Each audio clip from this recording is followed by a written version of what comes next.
Bruce Lee received a letter 3 weeks before he died from a man he thought was dead, his first Wing Chun instructor from Hong Kong. The letter contained one sentence that made Bruce drop everything and take the next flight. What that sentence said and what happened when they met was kept secret for 50 years. Hong Kong, June 1973, 3 weeks before Bruce Lee's death. The mail arrives at his home in Kowloon Tong. Linda sorts through it.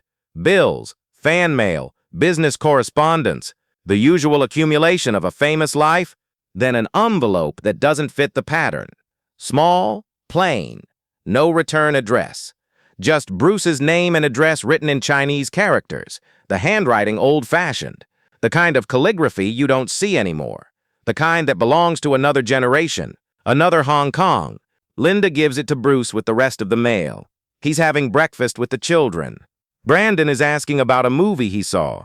Shannon is eating slowly, the way 4-year-olds eat when they're more interested in everything else than food. Normal morning, normal family, the kind of normal that becomes precious when you look back and realize how rare it actually was. Bruce opens the envelope absently, still half listening to Brandon's story about the movie, still watching Shannon push her eggs around her plate. He reads the letter, one sentence, written in Chinese, in that same old-fashioned calligraphy. Bruce goes completely still. The kind of still that makes Linda look up from her own breakfast. The kind of still that stops Brandon mid-sentence. The kind of still that even 4-year-old Shannon notices and goes quiet. "What is it?" Linda asks. Bruce doesn't answer immediately, just stares at the letter, reading and rereading that one sentence, like he's trying to understand not just the words but the fact that the words exist at all. "It's from Sifu Yip Bo-ching," Bruce says finally. Voice different, quieter, younger somehow. Ip Man's second senior student. He taught me before Ip Man did. When I was 13, I thought he died in 1958. What does it say? Bruce reads aloud, translating from Chinese. "The student who left has become the teacher the world needs. But does the teacher remember what the student learned? Come home before you forget." Linda waits for more. There is no more. That's the entire letter. One sentence. No signature. No explanation. No address for reply. Just that one sentence and the assumption that Bruce will understand what to do with it. "What does it mean?" Linda asks. Bruce is quiet for a long time. "Then I need to go to Hong Kong." "You're already in Hong Kong." "Not this Hong Kong. The old Hong Kong. Kowloon Walled City, where I trained as a boy, where Sifu Yip Bo-ching taught before the British tried to clean up the area." Linda knows about Kowloon Walled City. Everyone in Hong Kong knows about it. The most densely populated place on Earth. A lawless enclave technically outside both British and Chinese jurisdiction. A place where 35,000 people live in a space the size of a city block. Where buildings grow into each other like a living organism. Where the sun barely reaches the ground level. Where doctors practice without licenses and martial arts masters teach in rooms you can only find if you already know where they are. Bruce hasn't been back there since he left for America in 1959. 14 years. He thought that part of his life was finished, closed, filed under history, not present. But Sifu Yip Bo-ching is alive and has sent a letter with one sentence that feels like it contains everything Bruce has been avoiding thinking about for the past 14 years. "When?" Linda asks. Not should you go. She knows Bruce well enough to know the decision is already made. Just when? "Today," Bruce says. "Now." He stands. Leaves breakfast half finished, goes to change clothes, comes back wearing simple dark pants and a white shirt. Not Bruce Lee, the movie star. Bruce Lee, the student, the version of himself from before there was a legend to maintain. He takes the letter, folds it carefully, puts it in his pocket, kisses Linda, hugs the children, gets in his car, drives to Kowloon Walled City. The place hasn't changed. Still the same impossible density. Still the same narrow passages that barely count as streets. Still the same sense of existing in a space the modern world hasn't quite reached. Time moves differently here. Not slower, just differently. Like the present and the past are happening simultaneously, and you can slip between them without noticing the transition. Bruce parks outside. The walled city doesn't allow cars. Too narrow, too chaotic. You enter on foot or not at all. He walks in. The smell hits him immediately. Food cooking, sewage, incense, humanity compressed into impossibly small spaces creating its own atmosphere. He hasn't smelled this specific combination in 14 years. But his body remembers. Some memories live in the nose. He moves through passages he thought he'd forgotten, but the body remembers these too. Left here, right there, up these stairs. The muscle memory of a childhood spent navigating this labyrinth. His feet know where to go, even when his conscious mind has lost the map. He arrives at a building. No sign, no number, just a door he recognizes because he stood outside it hundreds of times as a 13-year-old, nervous, excited, not yet understanding what he was about to learn. He knocks. The old way. 3 times. Pause. 2 times. The code that meant student returning. The door opens. An old man stands there, must be in his 80s now. Small, thin, the way old martial artists get thin when the muscle converts to something else. Something less visible but more essential. His eyes are completely clear. The kind of clear that doesn't come from youth or health, comes from something else. Comes from knowing and accepting what you know. You came, Sifu Yip Bo-ching says. Not surprised, stating fact. You're alive, Bruce says. I thought you died 15 years ago. I did die. I just didn't stop living. Come inside. They sit in a room, Bruce remembers, smaller than his memory made it. Darker. The windows face another building 3 feet away. No natural light reaches this room. Never did. They trained by lamplight even at noon. Bruce thought this was normal until he left and discovered sunlight. Sifu Yip makes tea. The ritual taking longer than Bruce remembers. Or maybe Bruce just moves faster now.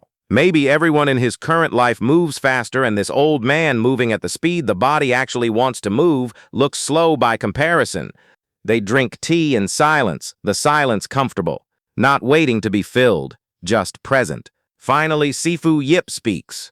You have become very famous. Yes.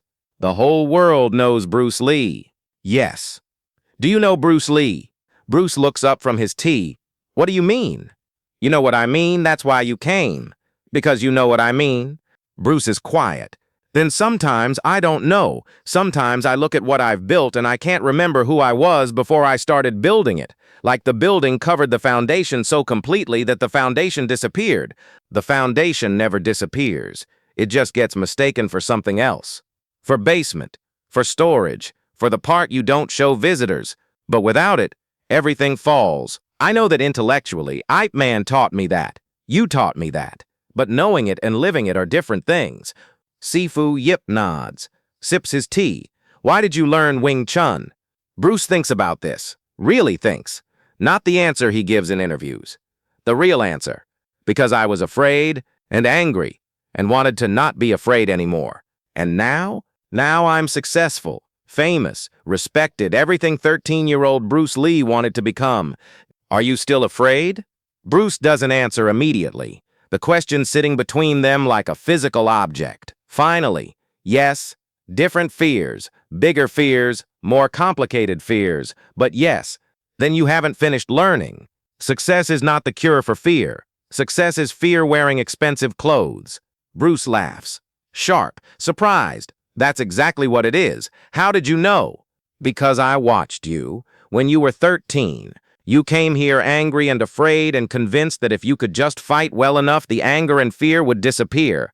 I didn't tell you the truth then, you weren't ready. But I'm telling you now, the fear never disappears. You just learn to bow to it, respect it, honor it. Understand that fear is your body trying to protect you from threats it sees before your mind does. The fear is not the enemy. Believing the fear is the enemy is the enemy. Sifu Yip stands. Slowly, the body negotiating with age. Stand up. I want to show you something. They move to the center of the room. Barely enough space. Bruce remembers training here with 6 other students, bodies almost touching, learning to move in compressed space, learning that you don't need room to be powerful, you need precision. Show me Su Nim Tao, Sifu Yip says. The first form, the foundation of Wing Chun, the thing beginners learn first and masters spend their whole lives understanding. Bruce moves through the form, perfect technique, everything where it should be, every angle correct, every position exact, the product of 30 years of practice and refinement and teaching and performing. When he finishes, Sifu Yip is shaking his head again, but this time don't show me Bruce Lee doing Siu Nim Tao. Show me Bruce Lee learning Siu Nim Tao. Bruce understands immediately, does the form again, but different, not perfect, searching, questioning. Each position not a statement but a question, not this is how it is, but is this how it is? Sifu Yip nods. Better, now you're training instead of performing. The student who left is still inside, under the teacher the world needs. Don't let the teacher bury the student. They train for 3 hours. Not teaching, relearning. Bruce setting aside 30 years of accumulation and returning to the source, to the questions before the answers, to the confusion before the clarity, to the not knowing that makes knowing possible. At the end, Sifu Yip walks Bruce to the door, the old Hong Kong sun setting between buildings, turning the narrow passages gold and orange and impossible. Why did you really send the letter? Bruce asks.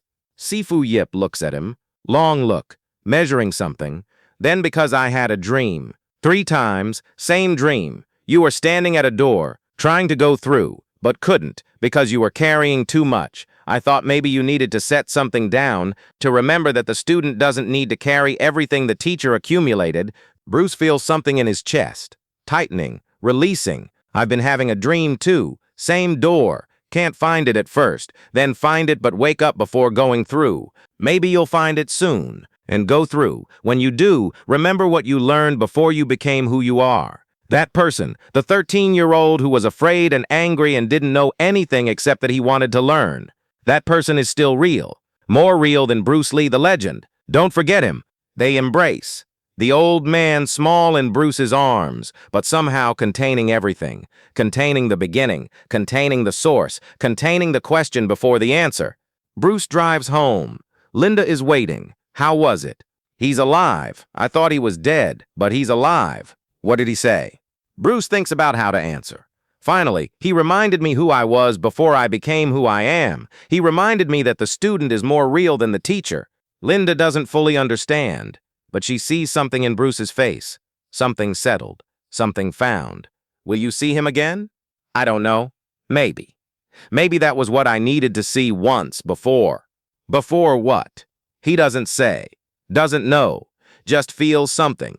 The same something he's been feeling for months. Time taking on weight. Urgency taking on clarity. The sense of approaching something he can't name but can feel. 3 weeks later, Bruce Lee dies. July 20th, just like Sifu Yip's dream showed. Standing at a door. This time going through. This time not carrying too much. This time not carrying too much. This time remembering what the student learned before the teacher took over. Sifu Yip hears the news, sits with it quietly.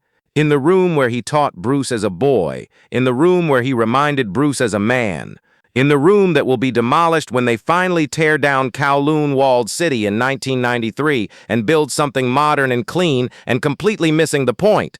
He burns incense, the old tradition, for students who have moved on. Not moved on to death, moved on to the next room, the next lesson, the next level that requires leaving behind what you built in the previous one. You went through the door, Sifu Yip says to the smoke. You set down what needed setting down. You remembered what the student knew. That's good. That's complete. Linda finds the letter years later, going through Bruce's things. That one sentence. The student who left has become the teacher the world needs. But does the teacher remember what the student learned?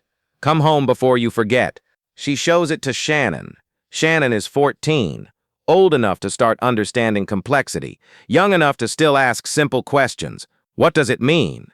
Linda thinks, I think it means your father spent his whole life becoming Bruce Lee, and 3 weeks before he died, someone reminded him that he was always just Bruce, that all the legend and success and fame was built on top of a scared 13-year-old kid who wanted to learn, and that kid was more real than everything built on top of him. Did Dad understand that? I think so. I think that's why he went, and I think that's what he needed before he died. To remember that the beginning was more important than the ending, that the student was more real than the teacher, that Bruce was more real than Bruce Lee. Shannon keeps the letter, along with all the other things she keeps. The notebook, the photographs, the stories told and untold, the pieces of her father that the world never got to see, the pieces that matter more than the pieces the world saw. In 1993, when Kowloon Walled City is demolished, Shannon travels to Hong Kong to witness it. stands outside as the bulldozers move in, knows that somewhere in that impossible labyrinth was the room where her father trained as a boy, where he returned as a man, where someone reminded him that success is just fear wearing expensive clothes, that the student is more real than the teacher. The walled city comes down in months, 35,000 people displaced, hundreds of years of history converted to rubble, the modern world finally reaching a space it couldn't reach before, making it clean, making it safe, making it completely miss the point of what it was. Shannon wonders if Sifu Yip Bo-ching is still alive, would be in his 90s by now, probably dead, probably died when they demolished his building, probably went with the walled city, the old Hong Kong disappearing to make room for the new Hong Kong. But she likes to think he slipped away before the bulldozers came. Found another room in another impossible building in another part of the city, still teaching, still reminding successful people that the student is more real than the teacher, still sending letters with one sentence that contains everything. The teacher who came back, 3 weeks before Bruce died, to remind him what the student learned, before he became the teacher, before he became the legend, before he became everything except the scared 13-year-old kid who just wanted to learn. That's who Bruce Lee was. At the beginning, at the end, in the 3 hours in a dark room in Kowloon Walled City that nobody knew about for 50 years. The student, always the student, even when the world called him the teacher, especially then.